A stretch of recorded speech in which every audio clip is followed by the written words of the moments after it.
கண்ணு மூடி கண்ணை திறக்கிறதுக்குள்ளார 1 வீக் ஸ்கூலே முடிஞ்சு போயிடுச்சு பாருங்கள். இன்றைக்கி டே 6ஓட லஞ்சை பாக்ஸ் பார்க்கலாம். இன்றைக்கி வந்து சப்பாத்தி தான். இன்றைக்கி மேட்ச் போயிட்டு வரதுக்கே எங்களுக்கு 11 மணி ஆயிடுச்சு. அதனால் இன்றைக்கி டிஃபன் தான் செஞ்சேன். சப்பாத்தி நல்லா காலையிலே மாவு பிணைஞ்சு வச்சுட்டு கொஞ்சம் பால் ஊற்றி பிணைஞ்சா சாஃப்டாக இருக்கும். இது பாருங்கள், வெறும் சப்பாத்தி இல்லாமல் பட்டரு, கொஞ்சம் நெய், கொஞ்சம் எண்ணெய், அப்புறம் மிளகாத்தூள் இதை போட்டுட்டு மிக்ஸ் பண்ணிவிட்டு அந்த சப்பாத்திலே தடவணும். ஒரு 3/4 வேக்காடு வெந்ததுக்கப்புறம் தடவணும். பச்சையாகவே தடவுனா சப்பாத்தி வேகாது, கரிஞ்சிரும் மசாலா. அதனால் ஒரு 3/4 வேக்காடு வந்ததுக்கப்புறம் இதை தடவுங்க.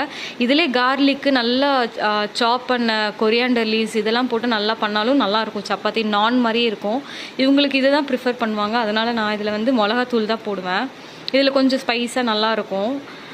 இதுக்கு தொட்டுக்க வந்து சிக்கன் கிரேவி நேற்றுக்கு மத்தியானம் வச்சதுங்க. நாங்கள் மேட்ச் போகிறதுனால சாப்பிட்டுட்டு அப்படியே ஃப்ரிட்ஜில் வச்சுட்டு போயாச்சு. எப்போதும் நான் தரமாட்டேன் ஸ்கூலுக்கு நான்வெஜ். இன்றைக்கி ரொம்ப கெஞ்சினானுங்க. நான் தேங்காவும் போடலை.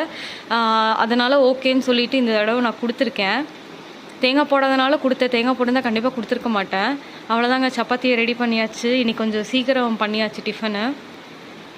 பாப்பாவுக்கும் தம்பிக்கும் இப்போ டிஃபன் பேக் பண்ணிடலாம். தனித்தனியாக வச்சாச்சு. நான் இது ஒன்றா சேர்த்து வைக்கல, சிக்கனை தனித்தனியாக தான் வச்சுருக்கேன்.